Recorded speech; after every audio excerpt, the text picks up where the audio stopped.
Master जी की तेल पिलाई हुई बैंत और वो सन्न से जड़ा हुआ चांटा कान के पास जिसकी गूंज आज भी याद आ रही है।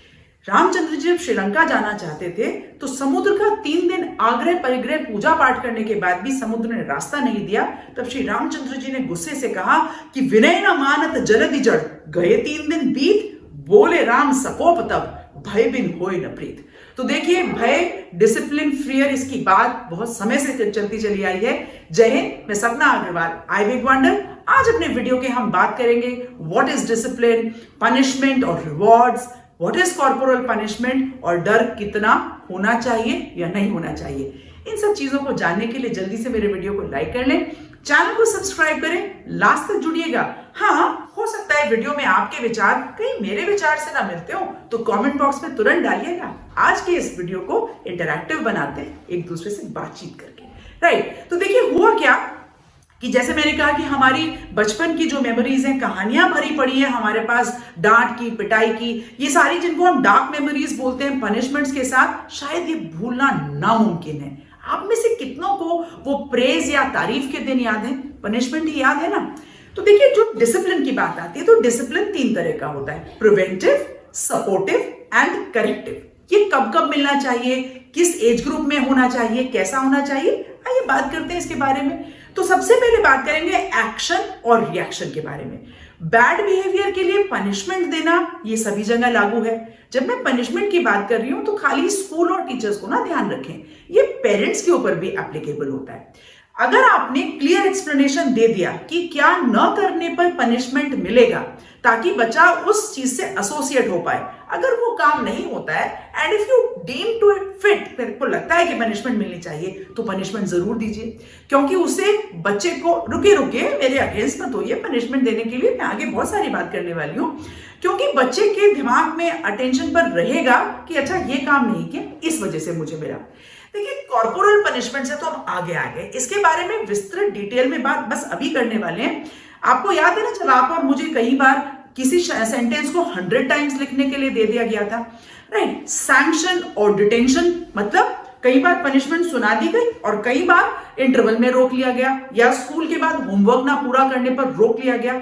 तो हर बार माइंड को एक कूलिंग इफेक्ट भी मिलता था कि अच्छा ठीक है, अगर हम ये कर लिए होते तो हम शायद अपने रिसेस को, स्पोर्ट्स पीरियड को एंजॉय कर रहे होते या स्कूल के बाद रुकना ना होता। तो एक तरह से सेल्फ रिस्पॉन्सिबिलिटी डेवलप करी जा रही थी।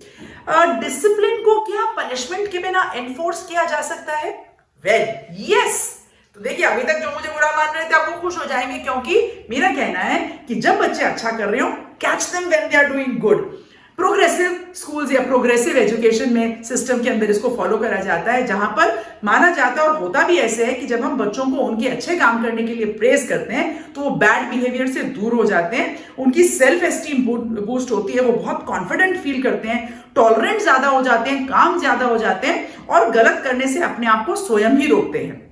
बैड बिहेवियर कई बार बच्चों के अंदर फ्रस्ट्रेशन या जिसको बोलते हैं कि ना एक नेगेटिविटी या सोशल इनएडिक्वेसी को फिल इन करता है। तो इट्स बेटर कि हम बच्चों के साथ ऐसा करें। पनिशमेंट से हर बार डर उनके अंदर बैठेगा। हम डर इसलिए बिठाना चाहते हैं ताकि वो ओबे करें हमारी सारी बात। ओबे हम इसलिए कराना चाहते हैं क्योंकि एजुकेशन का प्रोसेस सीमलेसली प्रोसेस में चल जाएगा। लेकिन जब ज्यादा पनिशमेंट कोई देता है ना तो क्या होता है, क्या कर लेंगे इससे ज्यादा, तो एक नेगेटिव फीडबैक भी सेट हो जाता है। तो राइटफुली बैलेंस, अभी बस बात करते हैं बैलेंस के ऊपर भी। तो बिटरनेस और रिजेंटमेंट से बचने के लिए क्या करें? बैलेंस, पॉजिटिव और पनिशिंग डिसिप्लिन के बीच में आपको बैलेंस लेके चलना है। जैसे कुछ देशों के अंदर जब आप ड्राइविंग के नियम नहीं पालन करते तो कुछ ही गलतियों के बाद वो आपसे आपका ड्राइविंग लाइसेंस वापस ले लेते हैं। तो वहां पर लोग ड्राइविंग के सारे कायदे, नियम, कानून पालन करते हुए करते हैं ताकि उनका ड्राइविंग लाइसेंस उन्हीं के पास रहे। तो ऐसे कुछ नियम, कायदे, कानून बना लिए जाएं ओपन डोर पॉलिसी में। बच्चे उसको रिडीम करने की कोशिश करेंगे और कोशिश करेंगे कि उनकी सुविधाएं, उनकी प्रिविलेजेस उनसे ना ली जाए और ये चीज हैबिट बन जाएगी। हैबिट बनेगी तो फिर मेमोरी में अपने आप सेट इन हो जाएगी। कई बार स्कूल्स पेनल्टी भी लगाते हैं। खैर, ये आप देख लीजिए कि कौन सी सिचुएशन में आपको पेनल्टी लगाना है। पेनलाइजिंग मे और may not be good, sometimes it works, most of the times मेरे अकॉर्डिंग पेनलाइजिंग वर्क नहीं करती। पेरेंट्स उसमें कहते हैं कि हमारे बच्चे से इतना पेमेंट मंगा लिया या पैसा मंगा लिया। अब हम बात करते हैं रिवॉर्ड या पनिशमेंट।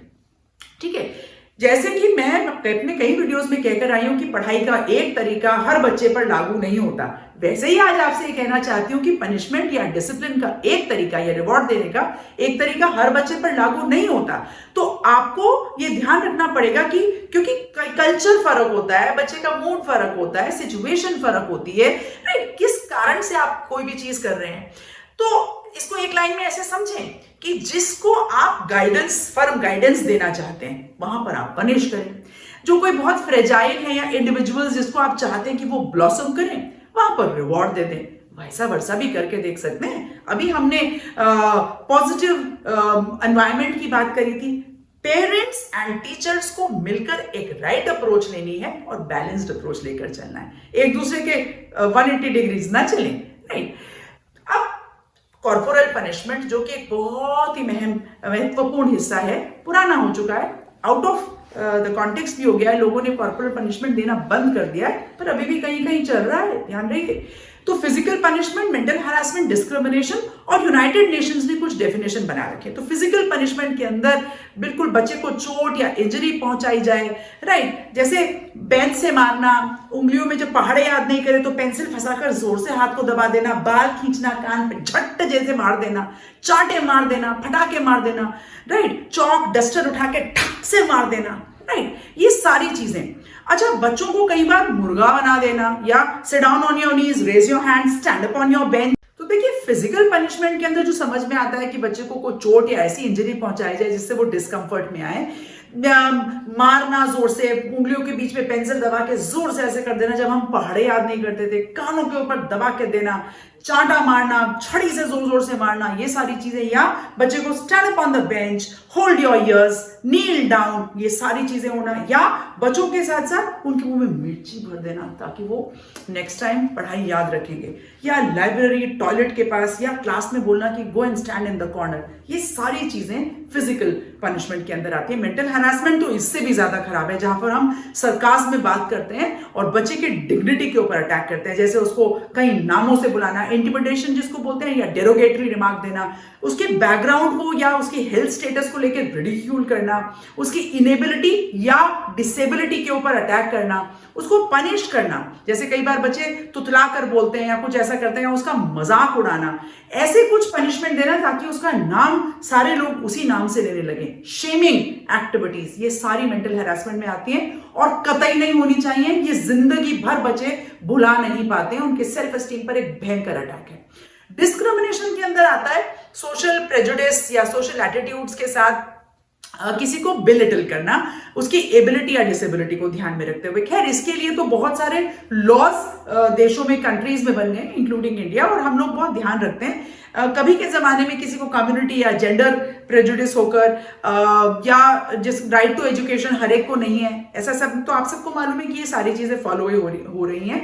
डिस्क्रिमिनेशन के अंदर किसी को मिड डे मील नहीं मिलना या स्पोर्ट्स या यूनिफॉर्म की फैसिलिटी नहीं मिलना, राइट, एक पर्टिकुलर ग्रुप को कहना कि नहीं आपको ये लागू नहीं है, ये सारी चीजें इसके अंदर आएंगी।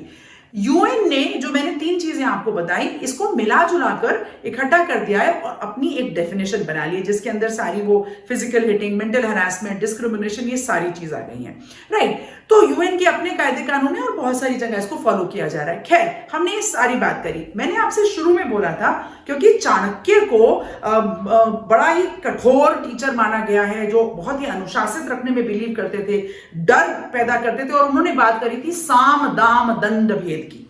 तो साम का मतलब होता है कि किसी से एडवाइस मांगना या उससे कुछ पूछना, दाम का उसको ऑफर देना, दंड का मतलब पनिशमेंट करना, और भेद का मतलब उसके सीक्रेट्स को निकालना। बिजनेस और पॉलिटिक्स में भी यूज होता है, लेकिन मैं एक साधारण उदाहरण से छोटे बच्चों के साथ इसको आपको यूज करके बताती हूँ कि जैसे किसी बच्चे को बताना कि गुड हैबिट्स का क्या सिग्निफिकेंस है, ये हुआ साम।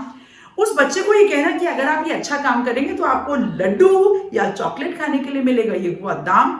और अगर बच्चा वो काम ना करे तो उसको रेस्ट्रिक्ट करना उसके फेवरेट टीवी प्रोग्राम या किसी और चीज से, ये हुआ दंड। तो देखिए, सामदाम दंड भेद की नीति को कोई हथियार नहीं है, ना ये कोई वेपन है, ना ही डिसिप्लिन या पनिशमेंट कोई वेपन है। ये एक तरीका है जहां पर एक इंटेंशन है कि हम बच्चों को अच्छे ढंग से हैंडल करें ताकि वो एक अच्छे सिटीजन बाद में बन पाए। तो आज अपने वीडियो के अंदर हमने बहुत सारी चीजों पर डिस्कशन किया। डिसिप्लिन कितना आवश्यक है, कैसे होना चाहिए, पनिशमेंट या रिवॉर्ड होना चाहिए, कॉर्पोरल पनिशमेंट तो क्या नहीं होनी चाहिए, पर उसका पूरे फॉर्म्स हमने समझ लिए। आई एम श्योर ये वीडियो आपको बहुत ही हेल्पफुल रहा होगा। आपके कमेंट्स का वेट करूंगी। मैं हमेशा कहती हूं that everybody has a right to say I big wonder. आप मेरे वीडियो को लाइक करें, चैनल को सब्सक्राइब करें, वीडियो तो अच्छा लगा है सबके साथ शेयर करें। आज के लिए जय हिंद।